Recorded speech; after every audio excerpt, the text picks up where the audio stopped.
First of all, Skipper Jim Hill, KKL 9 News. What is your level of anxiety and or anxiousness as you're so close but still so far away? Definitely not anxiety. I think excited to get the game going. Guys have a good look, great preparation, and I like where we're at. So excited to get going. Stay there on the corner. Hey Dave, Crystal Rich. I believe it was the NLCS that you said you believe in this group of guys more so than any one that you've managed before. With that feeling and these two storied franchises going head to head, having that 3-0 lead, what would it mean today to sweep? I mean, it would be historic for our franchise to win another World Series. Certainly against a great organization as the Yankees. Just excited for our players, our fans, but it's like I said. I believe in this group. I love this group, and we've got to keep playing good baseball. And then just some minor change to the bottom half of the lineup with Kike moving up. What was the thought process there? I just feel that I like Kike against Heel. He's obviously taking really good at bats, and so just kind of flip-flopping those two, I felt good about it. From your left, Dave Kirsten. With Ben Casparius, I know you talked just a lot about him and not knowing too much early in the year, and obviously the impact he has made since being called up. But for him to be in a position in the World Series starting this game, what have you learned about him in the postseason and how he's just handled this stage? I think Ben's handled it really well. He's a good kid. He's a good competitor. Raised well, Connecticut kid. I just think that the guys have done a great job of embracing him and making him feel accepted. And so I like the variance play as far as those guys don't know much about him.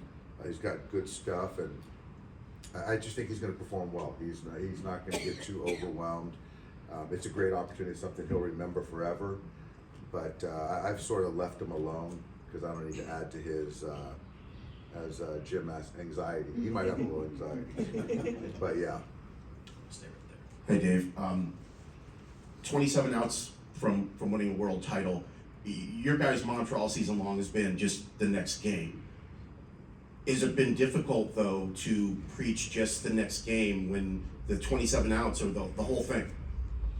Well, it's this game is what I preach, and so that's still in line with our mantra, our messaging, and no one's thinking about potential tomorrow. We're thinking about tonight's game and getting, as you said, 27 outs. So I feel good about the focus, and we're focused on playing good baseball. I mean, like I said last night, there's some things that we need to do better and clean up, and I think that they'll be cleaned up tonight. Up front to your right. Dave, I know you save speeches or messages for certain moments. Did you feel the need to send one to the team today? No, I didn't. I left those guys. They're doing just fine by themselves right now. Tyler in the second row. Dave, how have you seen the Dodgers evolve since you've been here? I mean, they've always been good, but how have things changed? I remember years when it was a lot of platoons and more maybe superstars, but how have you seen things change philosophically in your years here? Yeah, well, I think that I was at the beginning part of Andrew's tenure, right? He was there a year or two before me. So I think that it's obviously his influence, his impact on the data, a big kind of support group on R&D. So that's one part of it. I think that early on you have young players not making money. The platoon made sense. Now you've got a guy like Teoscar Hernandez that plays every day. I just think collectively, I think we all ultimately felt that, to win 11 games in October, having more guys that can be in the lineup consistently gives you a better chance versus, in a vacuum of platoon. But I will say in 2020, I think we had 3 platoons and it worked out pretty well for us. yeah, we've just, so it's kind of evolved, and it's never, you never nail it, but I think every year is different. But you know, it also helps when you got 3 of the best players on the planet on your team too. Stay there. Pete. Dave, how many times have you tried to figure out how to unlock a playoff TK during the regular season? Yeah, I've tried and failed many times over. So, yeah, I'm just resolved to play off TK. But you know what? He works hard. He's a good teammate. Yeah, I mean, I just think that there's more in there in the regular season, but there's just not many that perform like he does in the postseason. Is it just the atmosphere, what's at stake? Is that what gets him going? I think all of it like that. I think Walker spoke to it too. You know, he just gets up for the postseason, where that's just how some guys are wired. But that's better than running from it, you know. We have Bradford, the fourth row on your left. Dave, with so much focus on the stars on your roster, understandably, when you look at how your team's been able to navigate through all of the injuries to get to the point you are now, how much of that is a testament to the way the organization always works the entire 40-man roster and not just focused on that top part?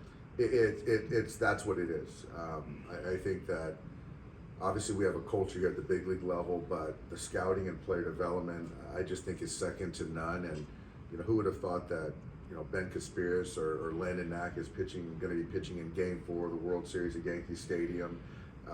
You know, you get a guy like Honeywell off waivers, and you know, some of these young players, and obviously the deadline acquisitions we made have been enormous with those 3 guys. And so tapping into the depth, you never foresee a season like we've gone through, but we still got guys that are upright and that are still talented, and we've taken a hit. So it's an organizational kind of thing, but yeah, the front office, Andrew's brilliant. Next row, Bob. Dave, looking back with this entire regular season, how much you think just playing in the National League West, with the National League West being so strong this year, has helped you guys through the postseason? It's helped us a lot. I still believe Arizona, the Padres are 2 of the better teams in all of baseball, and we got to see a lot of them. And having to go through the Padres in that DS was just kind of a grind. And so I certainly felt it prepared us for the rest of this postseason, absolutely. Stay back there with Sam. Next to you, Bob. Hi Dave, how's Otani doing? Have you checked him in? I haven't seen Shohei, so I'm assuming he's fine, yeah. Good Anthony. No news is good news. Good Anthony, third row to your Yeah. right. You guys obviously have a very star-oriented lineup, and star-oriented lineups tend to be power-oriented lineups. How hard, difficult, special is it to have a lineup that has so much power, but also, you know, can go first to third, catch the ball, it's fundamentally sound? It's everything. I think that that's the kind of the separator, I think, with our ball players. I talk a lot about talent and also intelligence. And I say intelligence because you still have to value swinging at strikes and taking balls, and the value of taking a walk if given to you. And so our guys can slug, but they can do that. And, you know, Freddie on one leg to be able to go first to third to create a situational opportunity. Teo to then get better at his defense and value defense, and he can even argue more than his hitting right now. And so those things are huge. Mookie gets down 2 strikes yesterday and finds a way to fist a ball or cue a ball to right field, and Tommy gets a great break on the ball to score without a throw. So those things I think are separated from our ball club. Yeah. Jack behind you, Anthony. It just, you know, by virtue of winning the first 3 games, you've obviously had to use your bullpen going into this bullpen game a little more than the last couple rounds. Like, does that mean, like, with Ben and maybe Landon, you might need a little more length out of them in this one? Absolutely, absolutely. You know, everyone's available tonight, but it's kind of be up to me depending on the game score. You know, where they're at with their starting pitcher, where they're at with their pen. When I decide to deploy other guys. So, because every guy I use will be with the cost going forward, so I better make certain that it's in the right spot. So, to your question, Jack, yeah, we're going to need some length out of those 2 guys, and what that means, I'm not sure what that means exactly. So we're going to all watch together. And then was Trinan okay last night, or were you just kind of staying away from Staying away from him. He wasn't down. No one's going to be down in the World Series. But I was clearly staying away from him. But if we didn't get Glaber right there, he was going to get Soto. Go to Juan and Fabian. The great Jack carries out. That's my question. Somewhat great minds think alike. Dave, as you guys were kind of going around the trade deadline, sort of talking through ideas, like when did sort of the magnitude of getting Tommy and getting Kopech in the same trade and also getting Flaherty sort of come up, and obviously how impactful has having them been for you guys this October? It's been obviously hugely impactful. Given where we were at with starting pitching, it was a priority. And so Jack is a local guy. We knew a lot about the makeup. And so we just felt that we're all grateful that it kind of came to pass. Tommy is somebody that I think that we've coveted for years, and just kind of being that guy that can kind of do anything, the versatile player, the bat to ball, the heady player, was certainly something that we were very excited that could happen. And then speaking about the pen, just having a neutral guy with power, he's just different than what we have, was something that we just felt that, you know, if we could acquire a guy like Kopech, we just felt that there was some low-hanging fruit that in our environment that we could get him to be even better. And so everything's been to the 100th percentile, and that's all the front office. And I just, I don't know where we'd be without those guys, because those three guys are huge. You guys have had quiet deadlines too. That's had like where you get the Darvishes of the world at the deadline. Is this the most cohesive group that you guys have been able to add impactful wise in terms of October and what they were all each individually bring? Yes, yeah, and I think that I appreciate being in the clubhouse as far as you're not doing something just to do something and discounting what we have as far as the culture. Everything that we did at the deadline made sense. It really made sense. And so I think that with that, the players responded the way they should have and accepted all three of those players. Second row, your lefty. Before I ask my question, I don't know if you heard, but UCLA's getting its ballpark back. Oh, wow. Next year, yeah. That's the great. The judge approved it through July 4th of 25, so they can play there this year. Thanks for sharing, Jim. That's great news. Good for the kids. That's great. If you had to boil down your philosophy on dealing with players and running a clubhouse and what have you, I mean, how does that work? How do you handle that? Oh, gosh, Jim. I think it's individual based. I think that, I just try to be sensitive to kind of where they're at in the moment, personally, trying to get the best out, right? I communicate with each guy differently. And so there's a lot of conversations, but I think the ultimate goal has got to be about our ball club. And so I just try to make it about them, not about me and about the Dodgers. But yeah, we have a lot of hard conversations, fun conversations. That's probably the crux. Do those conversations change at all at this time of year when you get to the postseason? Yeah, they do, because I feel some players are in a good place. Some players I think I need more out of. Some people are starting to feel a little bit of the anxiety. And so some people might need a little bit of reassurance, encouragement. So yeah, I think so, yeah. Far back on your right, Dave. Dave, I'll piggyback off of that tiny bit. Back here in this series in June at Yankee Stadium, Aaron Judge absolutely torched you guys, even though you did win that series. He hasn't looked like the same guy in this series or even the postseason. Why do you think that is? Is it simple as the way you guys are attacking him? I'm not sure, Michael. He's a great player. We're making some good pitches, and hope he takes another offer. But he's a great player. I have so much respect for Aaron, and there's probably a little bit of maybe trying too hard right now. Abby on your right, Dave.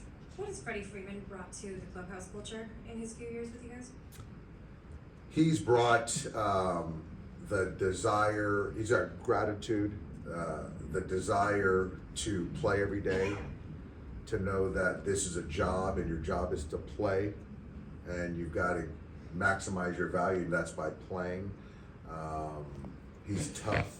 He's about the team. Yeah, he's yeah. If I had one player, I think everyone, I've said it before, it's like if you all encompassing, he's my favorite player to be around as far as what he does for the culture, the organization, the team.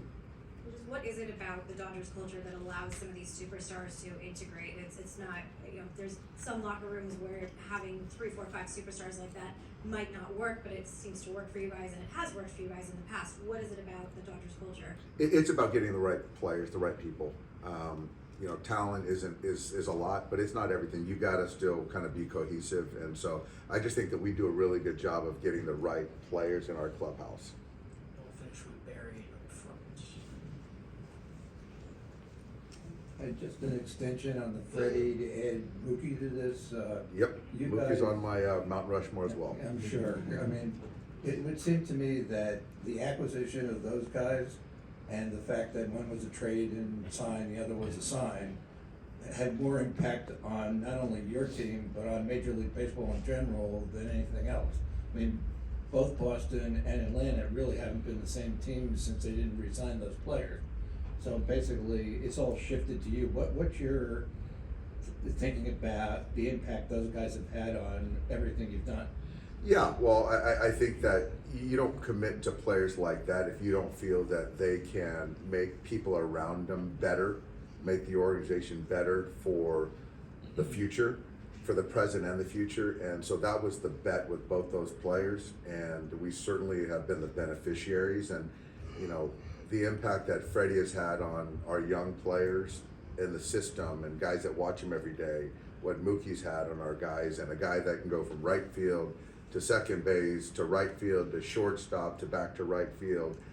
All that stuff matters. And so that's sort of the commitment, the bet when you commit to guys for a long time. And then when you look at upper management here and what Guggenheim and Mark and those people do for this, I mean, you're not talking about teams like Boston and Atlanta that couldn't have afforded to keep those players. What is it about your organization that keeps adding these guys to try and make this team better? Well, Mark is very competitive. I know Andrew is very competitive. Us on the field are very competitive. So I think that, you know, with that, they're going to do everything they can to give us the best ball club we can to win a championship every year. And, you know, in my 9 years, they've done that. Dave, thanks so much for All right, supporting. thanks, guys. Yep.